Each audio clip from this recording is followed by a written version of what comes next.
G'day, folks. Welcome to the Glasshouse, the program that asks the question, when football crowds sing, "Here we go, here we go, here we go," where are they going? Well, why don't they just go there instead of singing about it? More news than tennis players hooked on grass this week. In Brussels, as the European Union gets serious about global warming, Bob the Builder will be called on to fix climate change. Global warming, can we fix it? Global warming, probably not.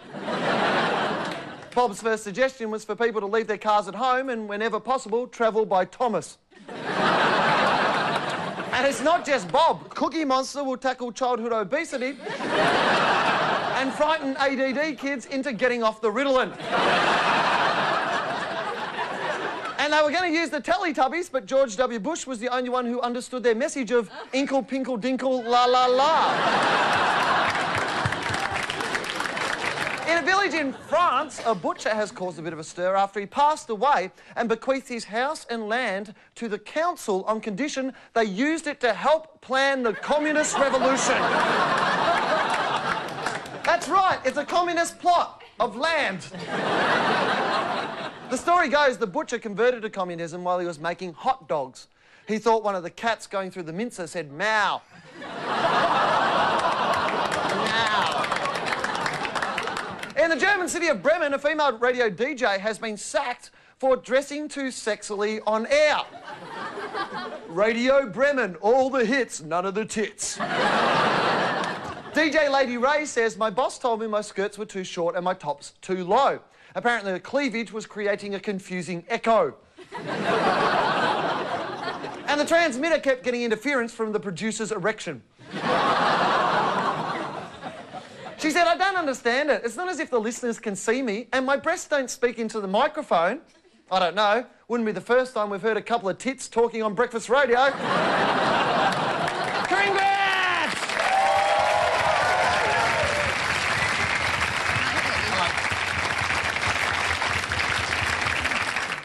Health news, Dr. Will. In a bid to confine the spread of bird flu, Australians will be taught cough and sneeze etiquette. For a start, you should always say, "Bless you." Because if it is human-to-human bird flu, that could be your only hope. The campaign will also encourage us to wash our hands, particularly after sneezing, coughing or finger painting with mucus. You're also strongly discouraged from kissing a quail, snogging a seagull or pashing a pigeon. If you must get up close and personal with a bird, suck a cockatoo.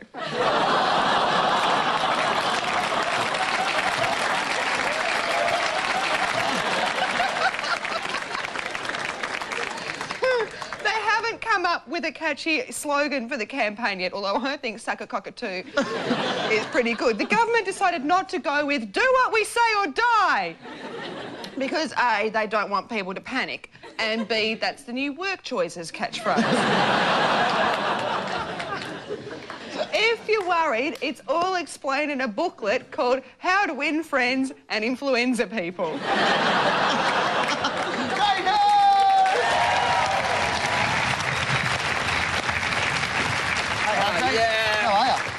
Look, I'm still not happy about bloody judges in Victoria. They're sending them back to school. If they haven't finished school, they shouldn't be bloody judges. No, seriously, apparently they've got to retrain. They've got to continue their training because some of the judges aren't sort of... They're not judging very well, apparently. So they've got to go back to school and learn things like, you know, murder bad. Should go to jail. Rich men, if they're on bail, they might go away. They can afford airline tickets. And we never see them again. Judges? Dickheads. Seriously, judges, come on. You know, and they'll learn, but you know what? They can learn anything they like at bloody school. Like IT, some of them are going to learn IT. These people are 95 years away. They think IT's something they bloody get out from bloody when they have, you know, funny relations with girlies.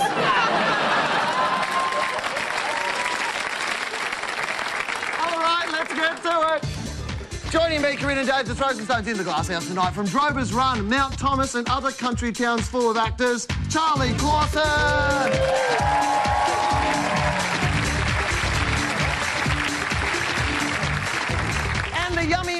Australian stand-up, Fiona O'Loughlin.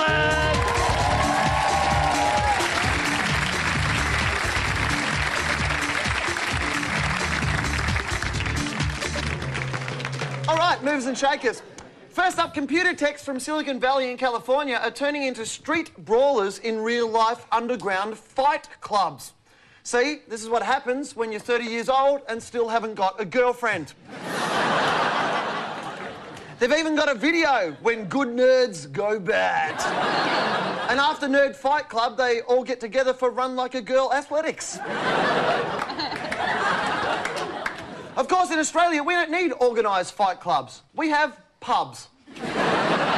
Dave, you're full of testosterone. Would you join a fight club? No, I wouldn't, because fighting hurts. And I've been punched in the head many, many times.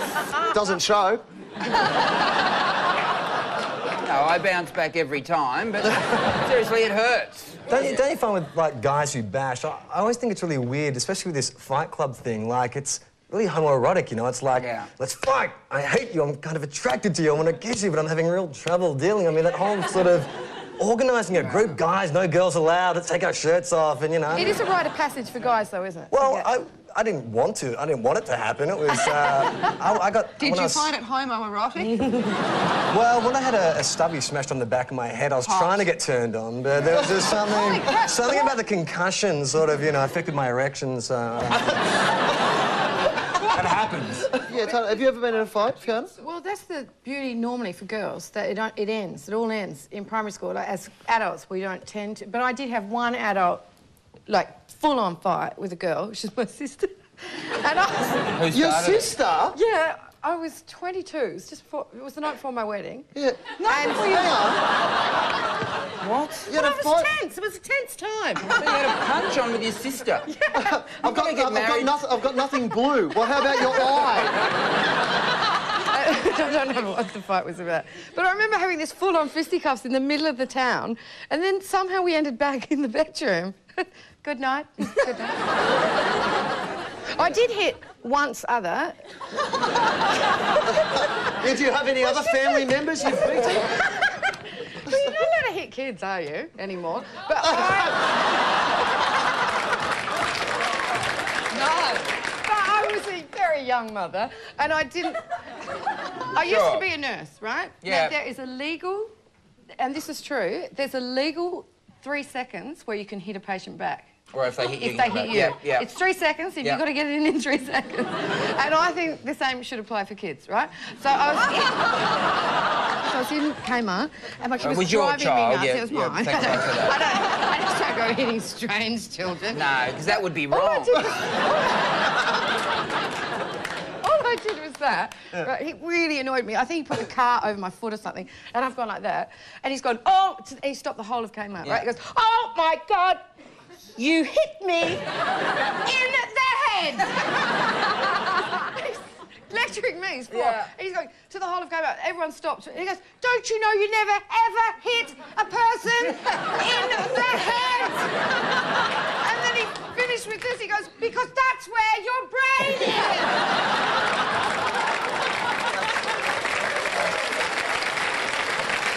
Child services, aisle 5. Child services, aisle 5. Our next mover and shaker is Oscar-winning actress Halle Berry. She was supposed to be shooting a sex scene with Bruce Willis for her new movie, but he couldn't be there, so she had to writhe around by herself while the crew played a tape recording of Willis's voice. Bruce apparently couldn't make the shoot. Well, that happens when you get older. Still, there's nothing wrong with a person acting out a sex scene on their own. In fact, just thinking about Halle Berry naked makes me want to act out a sex scene on my own. The editors... or just fight you a little.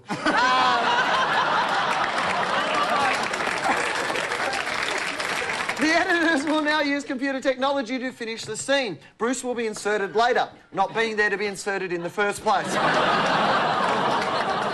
Charlie, your body is your tool. Ever done a nude scene? Yeah, I had to nude up for the first 3 or 4 jobs I had to do. Actually, McLeod's... Fully nude?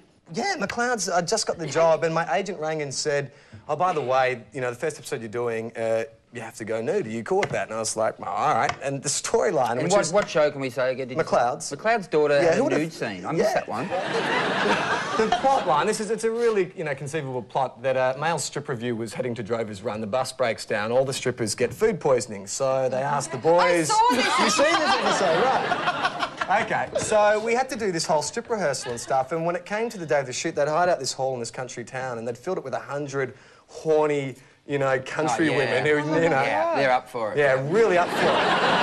And so we had to do the strip scene. It was basically a rip-off of the Full Monty. Yeah. Really imaginative writers on that show. And they sacked me. I can say what I want. I love that people went, stop picking on the writers from McLeod's daughters. But back to the nudity. So they offered us a choice of, because we had to strip down and do this big nude thing, you could wear a sock, which you just pull over your bits, or you could go get like a cricket box, and you'd have to shave yourself down, and you would stick the cricket box over your what, with, yeah. With blue tack? What are you sticking it on with? With like a makeup glue of some kind. But the makeup girls, so we wouldn't get embarrassed, had decorated the cricket box. So, that helps. So yeah, we really thought. What, smiley faces? No, like, you know, just like glitter and all that kind of shit. It was so weird, yeah. Oh my Did you choose the box or the sock? I went the box. But the director, without telling us, had told the front row of the crowd when we were getting to the last take to rush the stage without telling the actors. So when we did the big kind of roll our box, these horny women have just run up to the stage. I've never been so scared in my life. Like, I was in the corner cowering with like these, you know, divorcees just groping, trying to get anything that they could get. Did they take the box off or did the box No, I managed to get... Well, you know, you just went into fetal position like that. Don't touch my glitter box!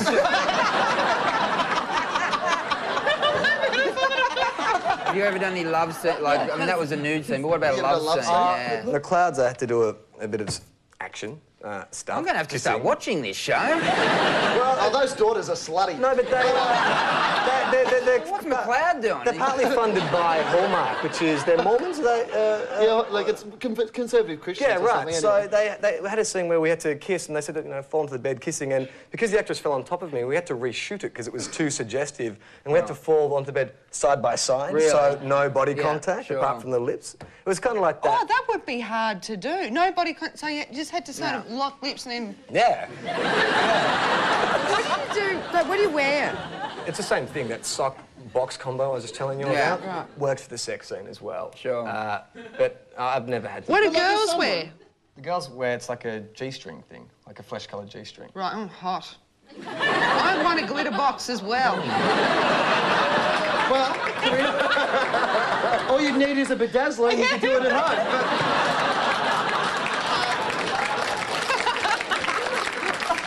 There's you like to see Tonya Todman do that with it. Look at my glitter box. OK, I've gone too far.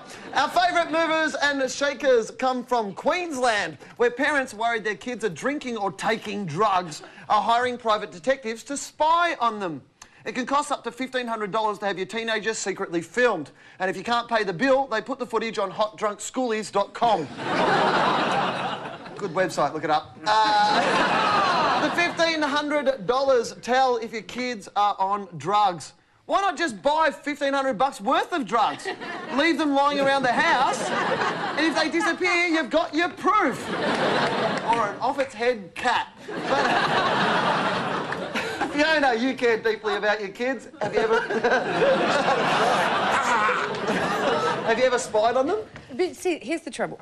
What'd you do? Teenagers are here to rebel, aren't they? That's why they're on the planet. Oh, yeah, I imagine. Now, say your mum, you're a teenager, Yeah, on the planet to rebel, right? Say your mum is a rabid stand-up comedian / alcoholic chain smoker. Yeah. How do you rebel? You're a bad example. If they followed you, I mean, do they alcoholic? Well, see, spying. No, they're not. They're very sensible and smarter than me. And one of them... And that makes you angry? Yeah. See, I don't spy on them as much as I get spied on. Because one of my kids is really clever, right? And he when he was 12... Was this the one you smacked in the head? Yes. He was clever. Not hard enough, because when he was 12, I kid you not, this is a true story, I was vacuuming in his room, because I remember it, because I've only done it twice, right, and I was vacuuming and there was, no kidding, there was this, like, you know those little earpieces that you used to...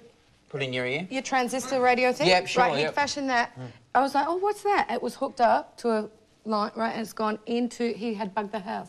Did he think that you were a terrorist? Why would your kid do that? You know, when you're a kid, you want to be in on the action. You always get told to go away, go away. Well, he did. So had he hacked it into the phone line? Yeah. How did is he MacGyver? I don't know. Your child is MacGyver. And this is his favourite show, so I'm so dead. Is it? Yeah. Is it really? I've never seen McLeod's daughter.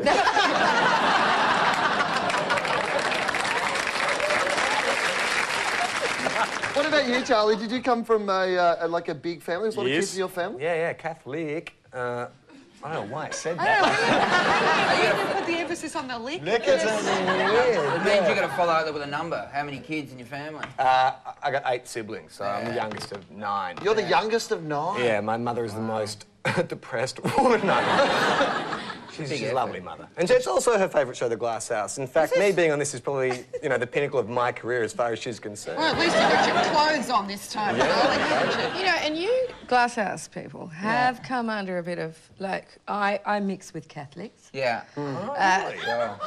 I'm surprised. Where do you mix with Catholics? Tell me where you mix with Catholics. At the church, there's At wine the there. church on Sunday.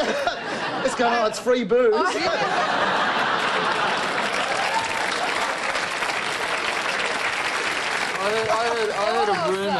I heard a rumour that you were the cover girl on a Catholic magazine. The Catholic Weekly. You're on the front cover. Yeah. I was When the were you cover on the girl. front cover? Last week. Are you serious? Yeah. For the 6 of the 606.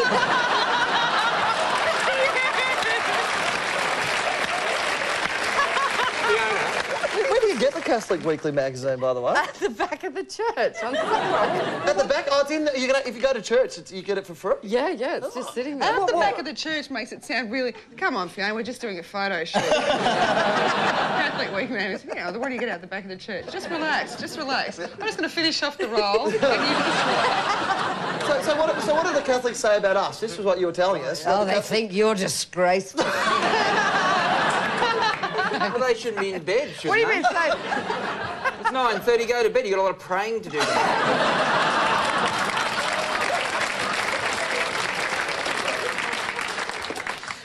I've just heard a rumour that there are some Catholic people who find the Glasshouse a little bit Catholic not friendly. Really?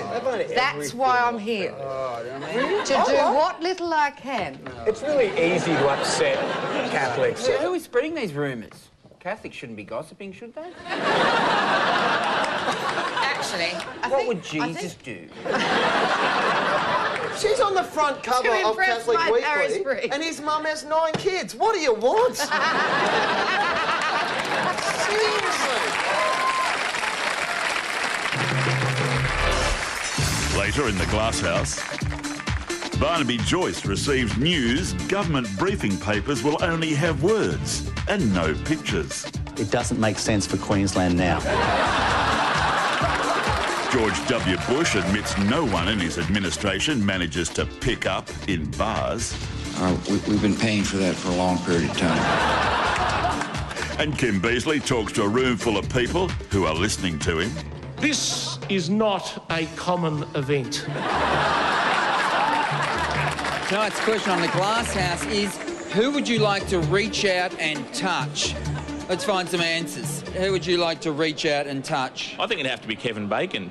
Now, as perverted as that sounds, you think about it, there's 6 degrees from him to everyone else. So I could touch every hot woman in the world with just one touch. You're just hot for Kevin Bacon, aren't you? Yeah, my brother, because I'd like my brother to understand that what we're doing... brotherly love? That's right, we're all the same. We're all brothers, so I could touch one brother and touch the world. Wow. I think it's Jesus. John Howard. Yeah, why? I want to see if his eyebrows are real. Really? You look like a cool young man. He's not that cool, you reckon, huh? I think you could do with zhuzh. Zhuzh? Yeah, one of those zhuzhes. Who would you like to touch? Hair and...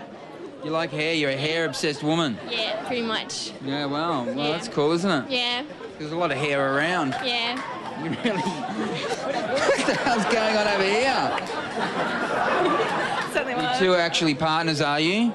No, my partner's at work. Is he? Yeah. Dude. His best friend. All right, who would you like to reach out and touch? Anybody. I don't discriminate, mate. Oh, you're a nice sort of fellow, aren't you? Oh, I don't mind. It's all good. It's all good. You'd touch anyone. How old are you? 19, mate. 19, of course you'd go for it. He's 19.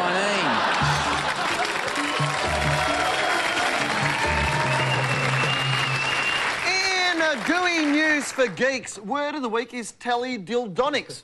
Computer-operated sex toys that allow you to reach out and fondle someone by remote control. Teledildonics can be anything from full-body virtual reality suits to remote-controlled vibrators. Oh, great. So now we're going to need a remote for our vibrators too. This could be trouble. You go to change channels and you hear screams coming from the bedroom. It's based on computer games, so you have to work your way through 12 levels of foreplay before you reach the treasure chamber. Or glitter pouch. Husey, I'd like your help. I want you to be a teledildonic.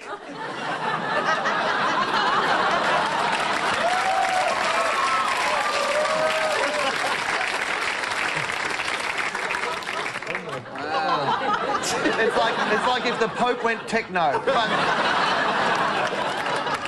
I want you to be a teledildonic and we're going to interview you.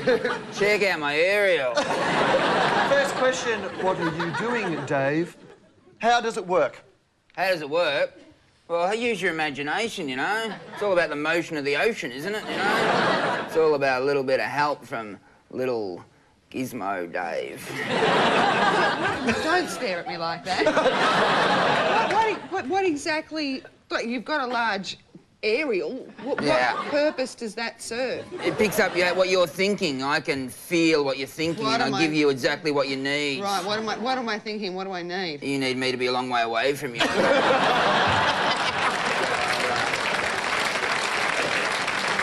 can give you that one. Are there any risks in using you? Yeah, don't use me in the bath. That's, you know, yeah, just keep me on dry land. Better there. Can you get any kind of electronic viruses? Electronic viruses? Yeah, you know, like, do I need Norton's antivirus? You don't want to get an ESTD. That's right. Steer clear of Norton. He's a dirty bastard. Can I ask, have you ever been used by any celebrities? Oh, that would be, inserting and telling, wouldn't it? Yeah, I have been, yeah. Do you want to give us some clues to who? Well, John Howard goes away a lot, I'll say that much. Well, you read the newspapers. When he's in Australia, he's all over the world, so, yeah. How do the more traditional sex toys, is there any jealousy? Are they cool with you? What am I going to jealous? What's a dildo, you know? It's a bit of plastic. I mean, so 1980. No, I'm not jealous of bloody traditional toys. I mean, I'm the future. You're looking at it. And you're turned on, aren't you? Yeah, bring this into McLeod's daughters, you got a show, you know? Teledildonics, that name sounds very close to Teletubbies. Do you have any... Is there any relationship? Yeah, I am related to Teletubbies. Yep, I am, yep. Would you be the uncle? I might be the uncle of a Teletubby. No, I'd be the father of a Teletubby because I'm... So you're the father of a Teletubby? Yes. Who's the mother? That would be the fridge. That was a weird relationship. Yeah, she said, put your meat in me, and I said, all right.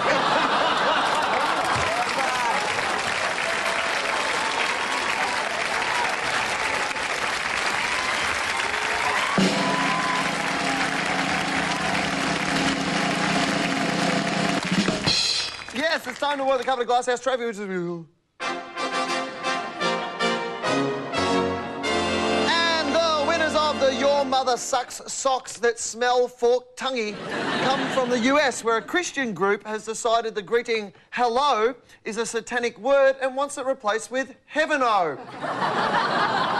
You see, we don't try to make fun of Christians, but they don't give us a choice.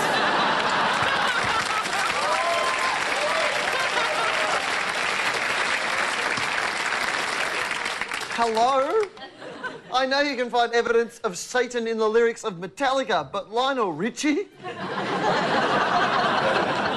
So it sounds the same. So what? Rearrange the letters of Cardinal George Pell and you get pierced anal egg roll.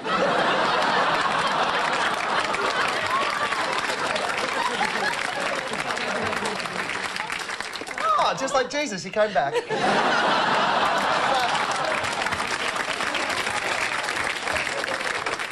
Well, that's the way it is for Wednesday, June the 21st. Thank you, Fiona. Thank you, Charlie. And let's take a look at tomorrow's headlines.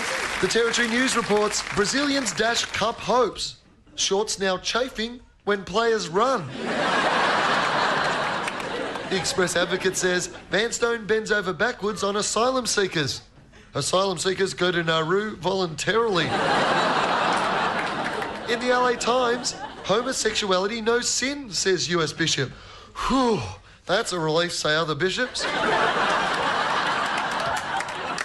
And from the Wall Street Journal, Nestle buys Jenny Craig. Kirstie Alley found dead after Kit Kat overdose. Good night!